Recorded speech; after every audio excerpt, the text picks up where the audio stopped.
I'd like to welcome onto Rich Planet Gary McKinnon. Welcome, Gary. Thanks, Richard. Thanks for having me on. All right, then. I think a large number of my viewers will know who you are already and have the outline of your story, which we will go through the basic points of today. Yep. And it started with an interest in UFOs.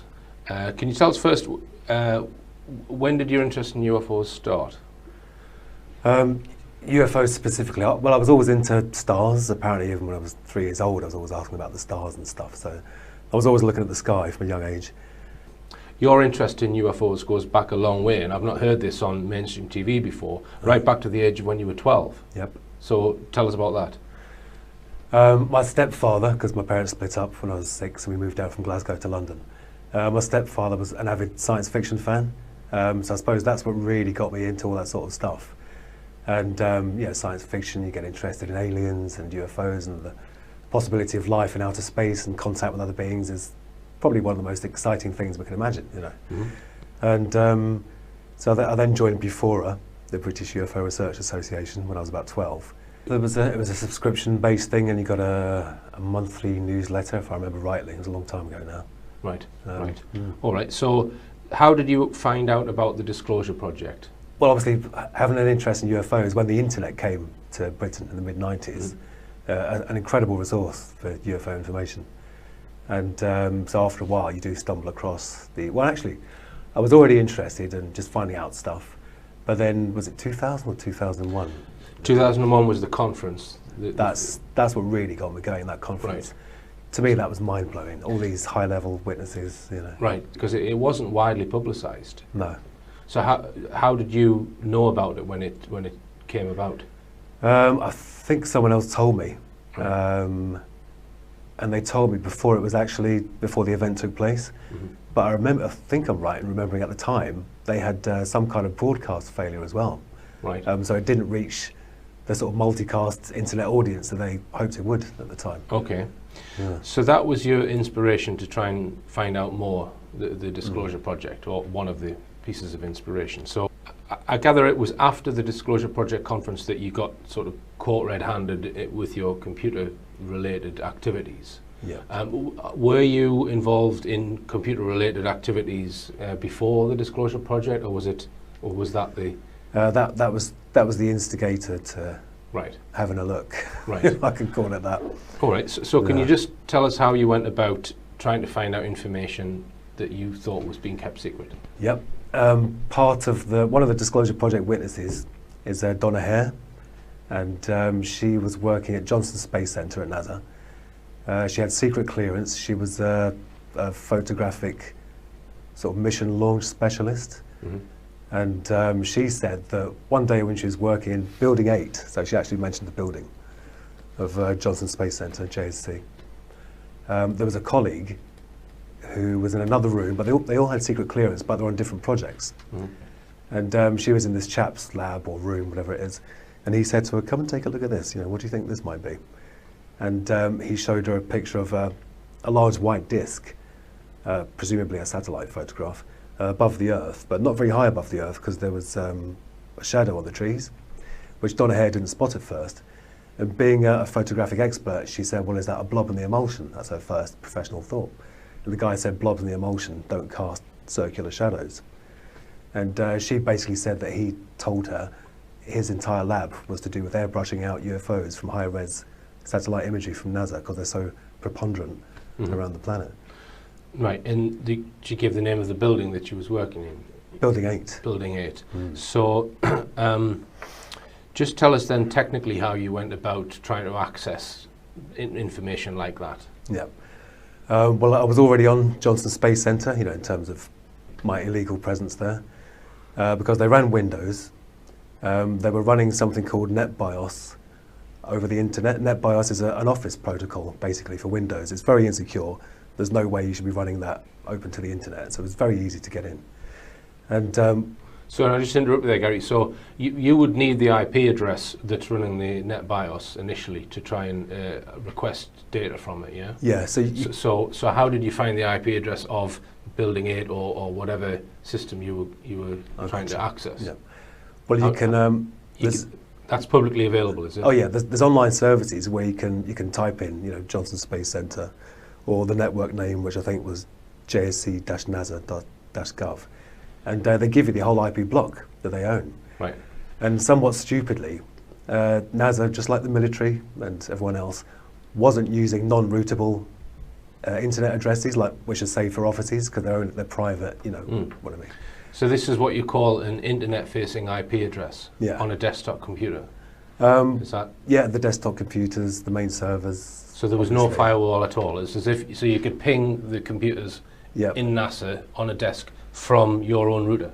Yeah, some of them wouldn't ping, but I'd still probe them just in case they didn't reply to pings, but they were still live machines. Right. So you gained access to a whole raft of computer systems within. Wow. Can I ask you, was it just NASA? Or? Oh no, they're all like this. I used that one single method to gain entry to the places I got into. Right, and are you allowed to say which other places you got into, or? Well, I'll say it was the Army, the Navy, and NASA, and the Pentagon. Right, right. And were they all on separate banks of IP addresses? Each of those that you've just mentioned? Oh yeah, completely separate blocks. Right. Yeah. So you knew whether you were trying to access NASA or Pentagon or Army, Navy. They're all in completely different IP ranges. Yeah, yeah. But once you're in there, it can get a bit confusing because once you start exploring, there's attached networks, other networks, private networks, and in the end, you're not really sure where you are after a while. But right. All right. So it was quite comprehensive, this sort of amount of access that you had. And I've heard you say that there were other people there who also doing what you were doing. And would you say that you were one of the more prolific people doing that? Did you get an impression, or would you not be able to say? I can't say because I don't know what they were doing, but I did a simple command because when you're on there, at first I was using the command line interface, so it's just a black box. And but you do a command on Windows called netstat, and you can see all the other connections to the same machine. And then you can look up those IP addresses and think, well, God, they're from China, they're from Denmark, they're from Turkey. It's like the whole world was in these machines. And I knew that was wrong because there's no way people from all over the world should be on NASA machines. So they must have all been unwelcome guests like I was. Right. So what period of time from when you first accessed the first system to when you got arrested, what's the duration we're talking? Oh, like 18 months, 2 years. Right.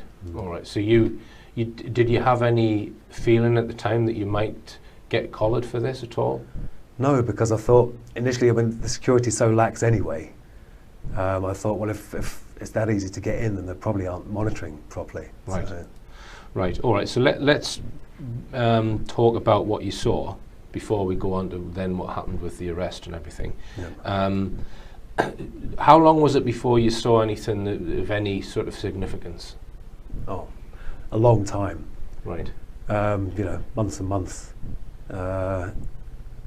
So did you not get bored with it, or was it always keeping your fascination with what kept you going back if you didn't get anything for months and months? Oh, the promise of possibly finding something. Right. And the fact it was so easy, and I thought at some point this is going to close the store and they'll stop running NetBIOS over the internet. Right. And you won't be able to find blank passwords so easily. Right. And every time you were in communicating with a particular online IP address, would you always know which building you were accessing the computers from? No, not at all. Not the physical building. Right. No. Right. All right. So just tell us when you got your first hit, if you like, as regards actually seeing something interesting. The first thing was documentation. I used a program called LAN search. I think that once you had control over the domain, because you'd get control of domain controllers, so you own the whole network basically. And LAN search could actually search all the files and folders on every machine. And obviously it's hard because things aren't going to be called secret UFO data.pdf, are they? So, but I'd scan and look for documents, etc., and I found an Excel spreadsheet that was actually called, or at least in the heading of the column, it said non-terrestrial officers. And I was like, my bloody God, that's just non-terrestrial officers. Non-terrestrial officers with ranks and names, and then a separate sheet with tabs for material transfer between ships. And these were, I mean, I don't remember the names now. It's a long time ago. A lot of people give me a hard time for not remembering the names and stuff, but it was a long time ago. Right. But non-terrestrial officer thought, well, it must be, let's try and cut out all the possible conventional explanations first. I searched for that term. It was nowhere It was nowhere at all. Now, if you search for the term, you only find links to me and stuff that I've said. Right, I see. So it wasn't a standard thing in the military at all. Right. So I took that to be, they must have a secret space-based... So the non-terrestrial officers, what, it couldn't be astronauts?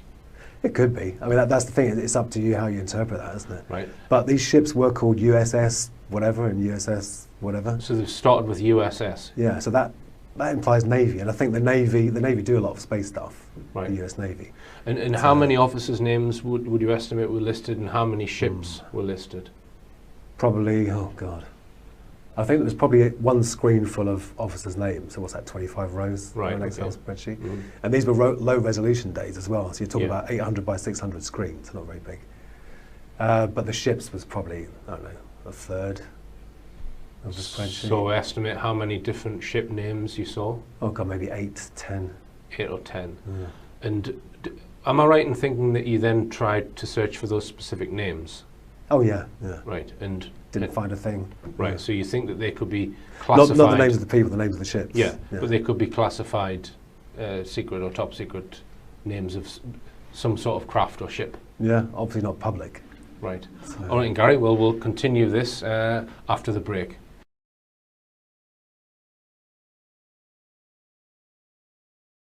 Welcome back. I'm talking to Gary McKinnon about when he accessed NASA computer systems and found some very interesting information on there.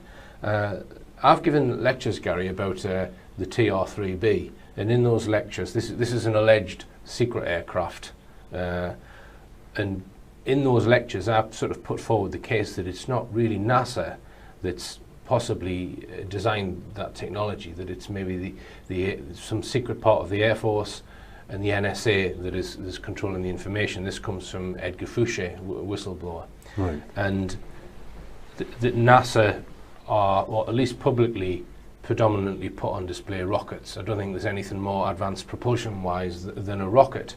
So, what are your feelings on that? What do you the fact that you've been into a NASA establishment systems and you're finding non-terrestrial officers? So I'm putting the question: don't you think there would be somewhere else like the NSA?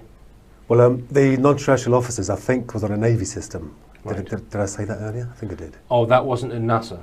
No, that was on a Navy system. Right, I see. If I remember rightly, I'm pretty sure. Yeah. Right. Okay. So the non-terrestrial officers spreadsheet, that wasn't in a NASA building, you don't think? No. All right. That was in a Navy. Yeah. Right. Okay. And in the actual ships as well. You mentioned there was names of ships. That was Navy as well. Yeah. So the that spreadsheet. Right. So that wasn't in a NASA folder in Building 8 in. No. Right. No. I see. All right. So that could explain the question that I've just asked there. So just to stay on this sidetrack, what are your feelings on the Apollo missions? Do you buy into the we never went to the moon, or do you have a strong position, or are you open-minded? What's your... I think when you think about things like the Van Allen belts and the radiation, and the film on the cameras, the battery on the module, there's a lot of solid scientific reasons why it was impossible with the technology back then. Right. All right. Well, even the computer power back then makes me slightly suspect. Right.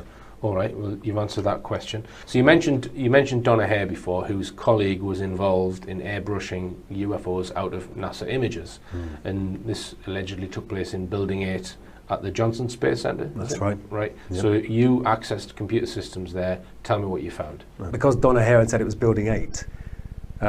When you're in the command line interface and you type in netstat, Windows has a function where when you list all the machines on the network, there's a comment field, and NASA had used the comment field for standard computer audit information that said this isn't building blah, that this is the serial number, etc., etc. So finding Building 8 was surprisingly easy, And so then I scanned that subnet, so I think it was only 255 machines on the subnet for Building 8.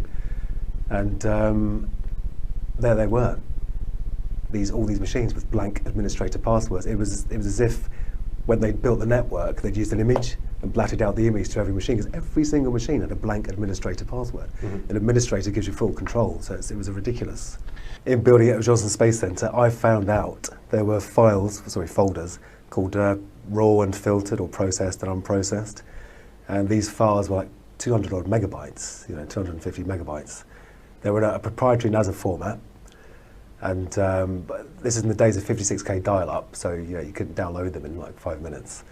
And I wanted to get on there, find out what I could, and get out quickly. And so I had remote control of the desktop using a program called Remotely Anywhere. And so if you double-clicked on an image, their proprietary software came up, and the image was there. But it wasn't there like that because it's a slow connection. I turned it down to, I think, 2-bit or 4-bit color. I can't remember if it was monochrome or just 4-bit color. And it started, juddering down the screen. I think Remotely Anywhere was a Java app at the time. And I only got to see about half or 2/3 of it or something. But it was a hemisphere of a planet, which I assume was Earth, because it was blue and it was cloudy. Mm-hmm. And but it was a classic cigar shape, with no seams, no rivets, no sort of workmanship on the outside. But it did have one sort of human-looking thing, which was the sort of geodesic domes that you see at Men with Hell, above and below, to the left and the right, and one on its nose, and I assume one on this side, and I assume one on the other side as well. Mm-hmm. So I mean, some people say that could have been man-made because of that geodesic dome feature, but the fact of it all flowed in. There was no, there's the tube, and there's a socket for the dome. Mm-hmm. It was all a flowing, Mm-hmm. But that's when I saw someone else. The mouse moved, right-clicked on the LAN icon, disconnect, and boom, I was gone. When you saw that particular image, did that then lead to your arrest? Yeah, because when they disconnected me, they obviously got my IP address, because I was doing a direct connection, foolishly, at that time, because I was getting lazy or cavalier. And it was NASA that contacted BT and about the IP address. Then you get the client's address through the police, UK police. So that's what got me caught. Right. Yeah. So that then started. Well, how many years was the legal battle going on? Nearly 11 years, from March 2002 till October 2012. So the first you found out about it was you got a knock at the door. Yeah. So just explain what happened on that day. Crikey. I'd stopped doing the hacking, if you can call it that, blank password phishing. And I think I'd been playing this PC game called Galactic Civilizations all night till about 3 o'clock. So I'd only been asleep for a few hours. And next thing I know, there's someone saying, Gary McKinnon, and prodding me. And I woke up to find a detective, whatever he was, from the National High-Tech Crime Unit, saying you're under arrest for, well, I assume he said hacking into NASA. I can't really remember now. Right, and so did they take you away from your home then? No, the first thing they did was a massive search. They searched my girlfriend, they searched me, they searched the house, they took away the computers, not just the hard drives, they took away all the computers. I was fixing computers for people as well, they took away all of those.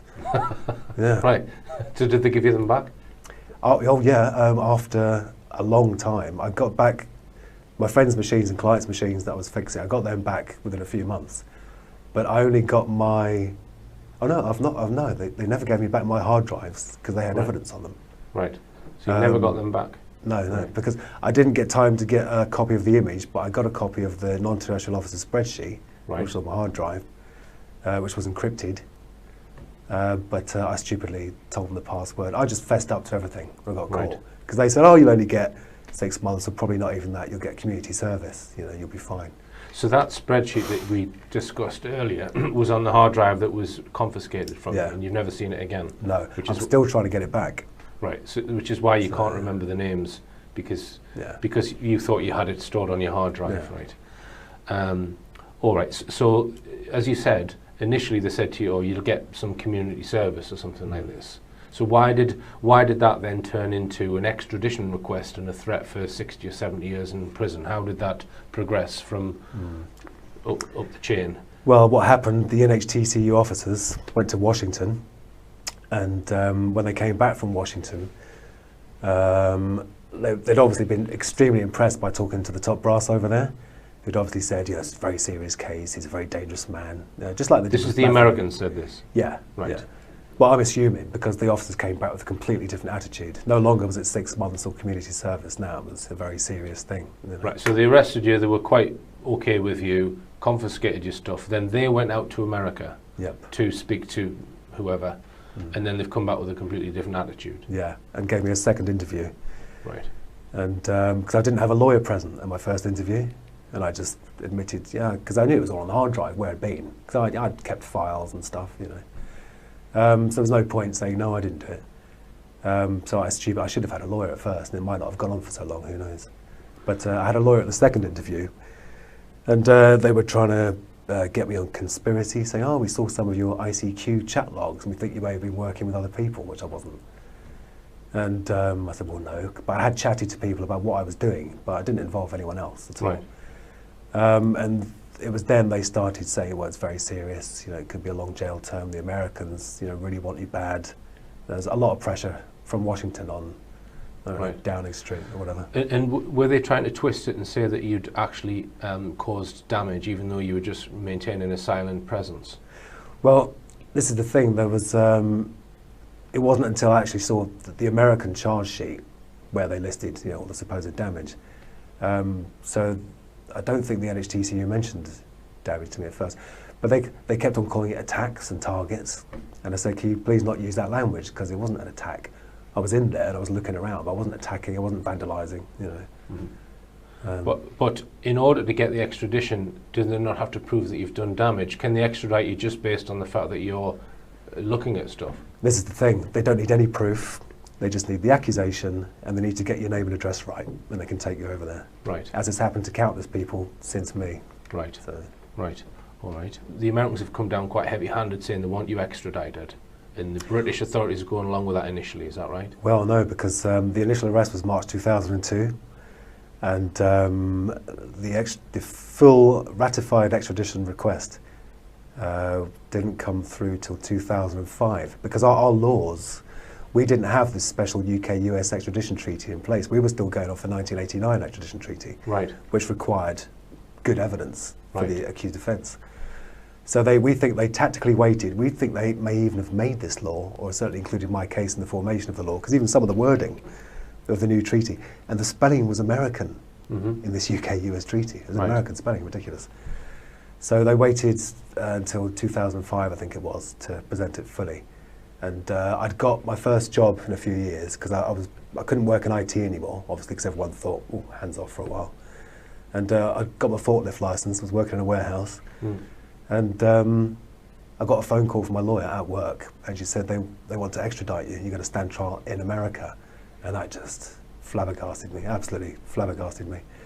I had journalists coming around to the warehouse where I was working. My landlord threw me out of my flat.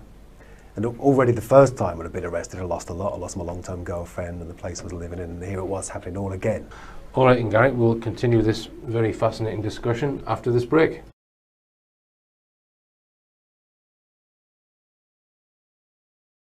Welcome back. I'm talking to Gary McKinnon about the fact that he accessed NASA computers and other defence establishment computers in America and witnessed some very interesting information.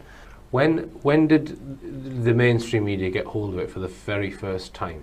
2002, the initial arrest. Right, so that was in the mainstream media? Yeah, there was a peak then. Right, and then another peak in 2005. Yeah. So it seems grossly unfair that they can pass a new agreement or treaty and apply it to something retrospectively, and that was in the wording of the treaty. This is retrospective as well. Right, but they still were attempting to do that. Now, here's another devil's advocate question then, Gary.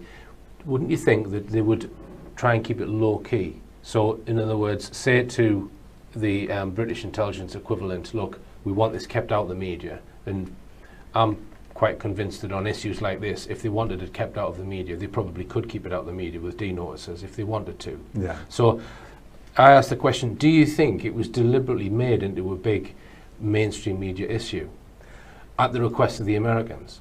Well, in America, there was no media. They were definitely keeping it quiet over there, or they just hadn't heard of it. Right. But there was almost zero coverage in America. Because here's another possibility, and again, I'm just exploring it as a possibility, that they've looked at what you've seen, they've thought, okay, it's not massively damaging, so let's let it out into the media as a, not a diversion, but as a, look over here, we've got other stuff over there. Do you see what I mean? So yeah, well, no, you're right, because also we have to remember at that time, that was long before Anonymous and all that. That was the growth of hacking, big time, starting in the UK anyway. And it was the first time there was a sort of global awareness that this could be a problem. People like this could be a problem. Mm-hmm. And so I think that there may have been the idea that, well, if we get this one guy and do a great big show trial and make sure everyone knows about it, that'll scare off every other possible person in the future. So it allows them to be more draconian with their legislation, maybe, by trumpeting one case and making an example of it, rather than making an example of you because you found something sensitive. Yeah. Well, there was one guy, a journalist I don't trust very much because he never paid me for my interview in the end. I was on the dole and he said, "Oh, I'll give you 200 quid, you tell me all about your story." I won't mention his name because it could be libel. But he said that he'd gone over there and interviewed the top brass, and they said that the main thing was embarrassment. But I don't actually believe that. I don't trust that journalist. But one journalist did say that. Right. And other than that, have you had any other clues as to the reason? That's the only thing you've had. Yeah, as because to the real why they're upset over it. Yeah, I mean, very strangely, the UFOs weren't really mentioned very much in the media. I mean, I did end up being called the UFO hacker, which is good because the Americans were trying to get me called the 9/11 hacker, because it was, they say before, during, and shortly after 9/11, he was hacking into our security, as if. I don't know, as if not that I had something to do with it, but as just that emotional attachment. They use 9/11, even to this day, they use 9/11 to bring emotions out. And, Now, you've done quite a lot of media interviews, Gary. One of them was the Richard and Judy show. You were quite petrified to go on that show, I believe. I was terrified because Richard and Judy were a big thing back then, and I really don't like being on camera. I don't know if you can tell, I'm nervous even now after all these years. But I had to do it to raise awareness of the extradition treaty, its unfairness, and the fact that I didn't do any damage, and there's no way it should be such a huge thing. Right. No, one thing I picked up on that, because I watched it on YouTube the other day, is Richard Madeley said that your best friend, John Ronson, he made some reference to John Ronson. Yeah. So can you tell us, do you know John Ronson well? No, not at all. He did the first interview, I think, in The Guardian. Right. Yeah, I think that was the first interview. And John Ronson's style is a bit humorous. He doesn't really take his subjects very seriously. He's condescending. Okay, yeah. In my opinion. No, he is. And he did actually put words into my mouth and then wrote them. Like when he was talking about the damage, I said, "Well, I know I didn't do any damage." He said, "Yeah, but maybe you pressed the wrong button." So I said, "Well, maybe, but I don't think so." But in the interview, he said, "Oh yeah," and Gary said, "Maybe he pressed the wrong button." So that angered me. So no, we certainly weren't best friends. Right. But, so how many times did you meet him? Oh, once. Right. So on Richard and Judy, I think I'll need to check this, but I think they described him as your best friend or a close friend. That does ring a bell. Even your staunchest defender, a guy called Mr. Ronson, who writes for The Guardian, John Ronson. I mean, he says that there's no way are you a threat to the American system or the American defense system, but you're just a computer nerd who went too far. That's what he says, and he's your best friend. Is that fair? Right. You say that. So that's really strange why they would say that, because if I was to say what I think of John Ronson now, it wouldn't get broadcast. Right. He's... Well, you can't say it. I can't say it. Well, thanks for clearing that up, Gary, that you were interviewed by John Ronson. Yeah. So that clears that up for me. So you've obviously had a lot of interaction between various officials at the Home Office and other organisations. Just tell me a bit about what you learned about the Home Office, Gary. What I learned about the Home Office was that I think the older crew in the Home Office have strong links with Washington, and they're very eager to please. But I think the younger up-and-coming members are more, Britain is a sovereign nation, and we control what we do. Well, I think they'd like it to be that way, some of them, not all of them. But I also found or heard that, and this is from a very reliable source, that officials from Washington are walking around the Home Office telling people what to do. Right. Which is just not on at all. It doesn't surprise me, that. And the BBC, you've also got opinions on the BBC. Yeah, I think they were quite unfriendly to me at first. Not because I did a few interviews with the BBC, and I don't think the individual producers, although I did have one fairly unfriendly interview, I can't remember her name now, but I think maybe the executive producers have an agenda to push and didn't like me at first until they realised the tide was turning when the Daily Mail campaign started taking off, and then thought, well, this looks like this guy might win in the end, so now we'll start being more friendly. But I think if they had their way at first, I think they would have. So what do you think it was that changed then, that went from them absolutely wanting you extradited to then dropping the extradition request? What was the reason for that? Well, why did Theresa May? Because the request wasn't dropped, Theresa May just refused it. All right, she refused it. Okay. But my opinion of Theresa May is she's not making her own independent decisions. I would guess that Washington have told her to do that. That would be my hunch. Well, that it's not been an independent to America. I heard, again from reliable sources, that at one point there was a plane waiting for me, you know, one of those special planes that go to Turkey and Jordan now and then. All right. And that Theresa May was going to give my extradition the go-ahead. But, because I think they do make individual decisions to a certain extent, right. but obviously they all have advisors. But I think the Home Secretary is a very, very special position, unless you're Alan Johnson, who was rubbish at his job, and he admitted that himself. He said, I'm just a hack politician. But I think in the end, it did seem to be the medical evidence that did swing her mind. She realised that it was a terrifying position for me. And I'd bought potassium chloride to kill myself rather than go on that plane and go over there. Right. So this, when you say the medical evidence, you were diagnosed with, is it Asperger's? Yeah, by the 5 top people in the land. Yeah. Right. It's not something I really know much about. I mean, I don't know whether you want to talk about that aspect of it, Gary. Do you want to mention anything about that? Yeah, well, it's, I mean, it's the, apparently I wasn't on the high end of the spectrum. I've met some people with autism that really need looking after, and they can't function on their own, you know. So they called mine high-functioning Asperger's or high-functioning autism. Yeah. I don't know. Gary did get the wrong train when he came here. I did. I'm not bad in the I'm not good in the 3D world, but just in the virtual world. Yeah, that's better. Yeah. But it's they said the signature of my Asperger's is my extreme interest in justice and fairness and truth. Right. And apparently a lot of us have that in common, and we will work for hours and hours and hours and hours and hours, you know, to find the truth. Maybe I should get myself checked out. Well, yeah. Right. Or maybe not. Yeah. To me, the most interesting part is the list of non-terrestrial officers and possible undisclosed ships. Were any mainstream journalists interested in that?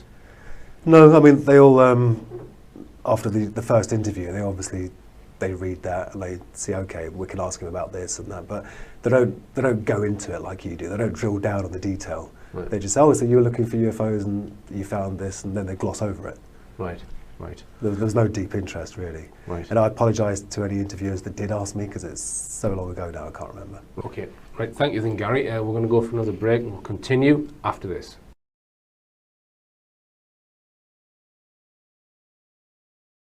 Welcome back. I'm talking to Gary McKinnon. Now, in some of your media interviews, Gary, I've seen you talk about free energy, and I'm also very interested in that subject. And this is, some people would term it over-unity technology, others perhaps perpetual motion machines is another word people might use, or energy from the vacuum. And this is a possible untapped source of energy which is locked within the vacuum or within space itself, that many people believe can be turned into usable energy.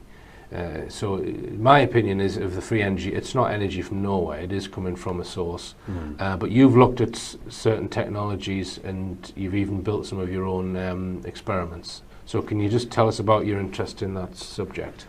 Yeah, I mean, I started off, like a lot of people, being interested in Bedini. And after looking at that for a while, I realised that was just the magnetic collapse, the inductive spike. There was no extra energy. So you don't think there's any extra energy in the Bedini motor? No, and I don't think Bedini's ever claimed there was. Right, all right. Yeah. Have you seen any of the videos where they've got 2 batteries, one which is being charged and the other one is kicking the motor around? Yeah. And it seems to go for well, months or years, and it will charge the batteries as well. That's the claim. So it's getting energy from somewhere, allegedly. So you would refute that, yeah? Yeah, well, these people need to go to battery university. Using batteries to try and make accurate measurements of power in and power out is just nonsense. Yeah, I would agree that, yeah. So my thought on the Bedini motor has always been, why don't they just use capacitors? Yeah, then you've got an exact storage. For the input and output battery, instead they use capacitors instead. Why can't they redesign it with capacitors? Yeah. And then there would be no room for error. No, a nice capacitor bank, that maybe still the same as the 12-volt car battery. And then, but the one thing I did find that did seem to work was there's a guy called Thane C. Hines, and he constructed coils in such a way that the rise time lagged behind the rotational movement. So normally you get lens effect, and the magnetic field you induce opposes the rotation. Whereas if you can make the rise time lag by the rotation, it actually aids it, because once it's risen, the magnet's past the coil and it pushes it around. And I did my own replication of his coil and got this effect to happen. And I'm no physicist, so I could be wrong, but it seems to violate the work energy principle, because when you attach a load to a generator that's made with these coils, the rotor speeds up and the input current goes down. Right. Which violates the work energy principle. But some people may say it may just be impedance matching, but I don't know, because it seemed to work over a fairly wide range. All right, and any other, because there are hundreds of alleged devices, aren't there? If you can find some thorium, then you can try a nuclear battery, if you like. Right. And then there's isotopic decay. It's not free energy, but it's extremely cheap, and there's no moving parts. Right. And you can have one of those in every home, and if people don't mind sitting on a potential nuclear explosion. Right. So, and what would be the legal ramifications of building something like that? Do you know? Have you looked at that?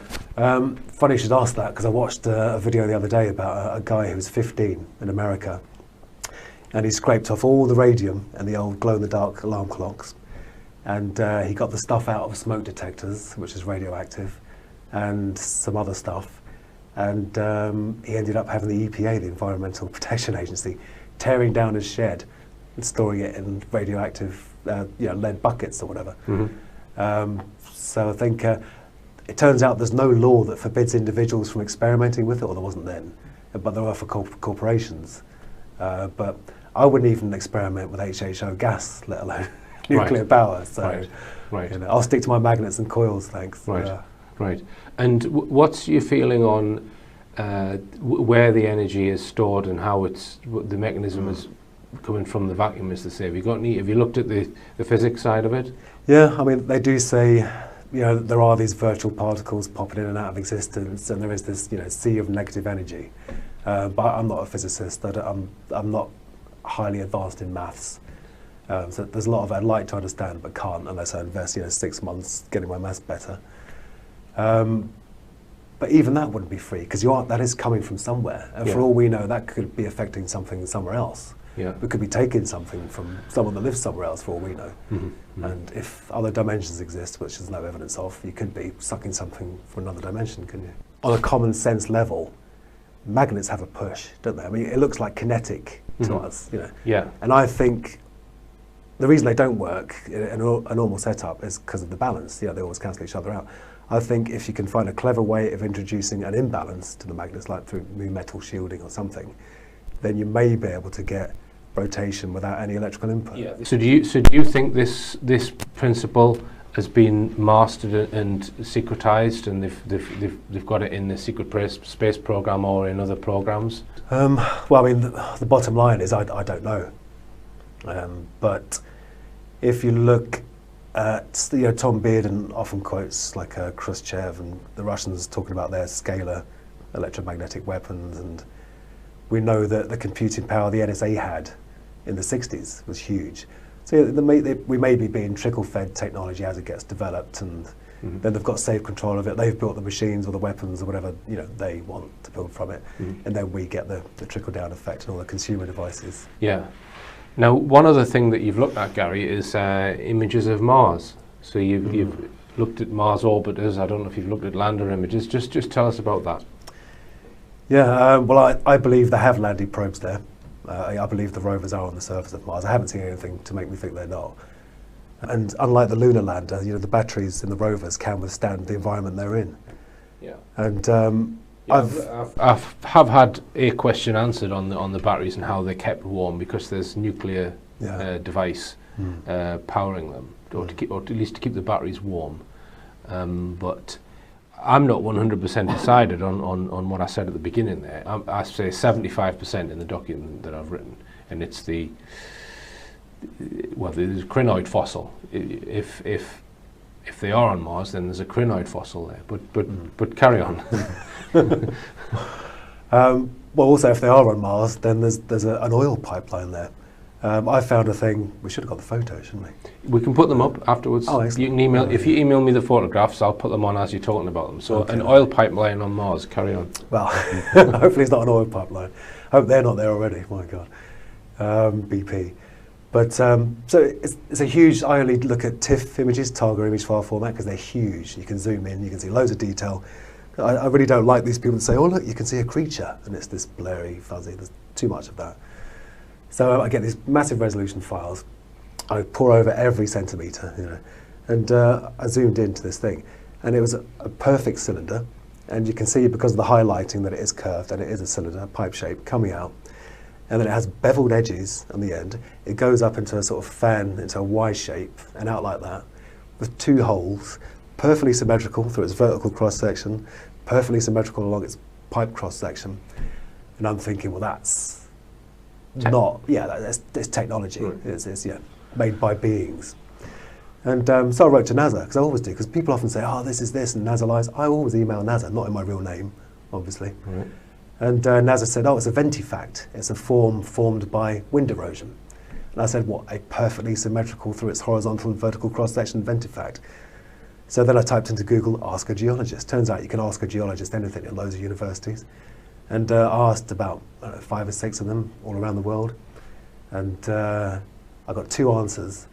One was American, and which university was it? Because it made me think they might have known it was on Mars, or I don't know. Or maybe my email's on a list, you know, don't answer this guy's questions.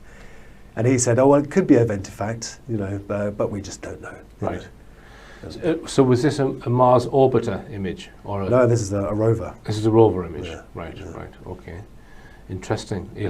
Well, I'm not aware of the image you're talking about, but we can put that on the screen, and I'll certainly study it. I know that Andrew Johnson has pointed out various anomalies in the orbiter images. One that he thinks is some sort of dome within a crater that he thinks is, or suggests is man-made. There's a few of them. Or not natural. Yeah. There's a huge golf ball dome in one of them. And there's one, I mean, the surface of Mars is incredible anyway. It's so alien looking, you know, assuming these are real pictures of Mars, which I do. I don't poo-poo the idea that maybe there are orbiters around Mars. It's, I don't know if you've watched my lecture on it, on the actual rovers. I think I did, you and Andrew discussing them. Yeah. It's there's certainly a lot of doubt in my mind over it. I'm not 100%. I wouldn't. Yeah. There's also the conference where the engineers have been asked questions, and they don't know anything about the technology. That's what it comes across to me. But anyway, I guess I wouldn't put my life on it. And it's the same with the moon landings as well. Yeah. We mentioned that earlier. You said that so some of the technology seems dubious and doubtful. And some of the hazards, how could we have got past them? Yeah. So. Yeah. Right. So you don't think that man walked on the moon? No, I don't think man even got to the moon and orbited it. Right. Simply because of the radiation, the Van Allen belts. Right. And I don't think the film could have survived the intense radiation from the sun. No atmosphere to shield it, no magnetosphere to shield it. I don't think you could take photos on the moon with the Hasselblads they had then anyway. So assuming that the Apollo was a hoax, it means that you can't really trust anything coming out of NASA, does it? isn't Well, it? the National Association of Space Actors. Yeah. So you are going on filtered information, even when you're talking about these. Yeah, We're going on what they've given us, aren't we? yeah. Not that I'm trying to poo-poo that there's a gas Oh pipeline yeah, no, but on you're right. Mars. It's a weird situation because I'm saying, assuming that these are real, I think those objects are man-made. So it's kind of topsy-turvy. All right, and Gary, it's been fascinating talking to you, and they have allowed you to start using computers again, and so you're working in the field of computers, and you're also self-employed, which is good news. Yeah, good to be working again. Now, the other thing that you're considering, or you've already embarked upon, is you're writing a book. Just tell us about that. Yeah, I've done about 4.5 chapters, and so it's about half finished. I should finish it by, I don't know, spring next year. But I did approach some major European publishers, but publishers have their own perception of the market, and they want me to write about, you know, the darkness and the suicide and the despair, and it's really somewhere I don't want to revisit. Mm-hmm. So I'm hoping that writing about, you know, the hacking. You want to and write the a nerdy UFOs, book? I do. I want Yeah. to write just what it was like to be, you know, an average guy. And your typical nerd loves his sci-fi or her sci-fi and UFOs, and so I want to, you know, like the nerd that went too far. Yeah, all right. Well, as I always say, the nerd shall inherit the earth, I think. But yeah, it's been fascinating listening to you, Gary, and thanks for coming all the way to South Wales. Thanks and for having me. It's been good luck with the book, and good luck with the business. Thank you. And I hope they leave you alone from now on. So do I. Thank you.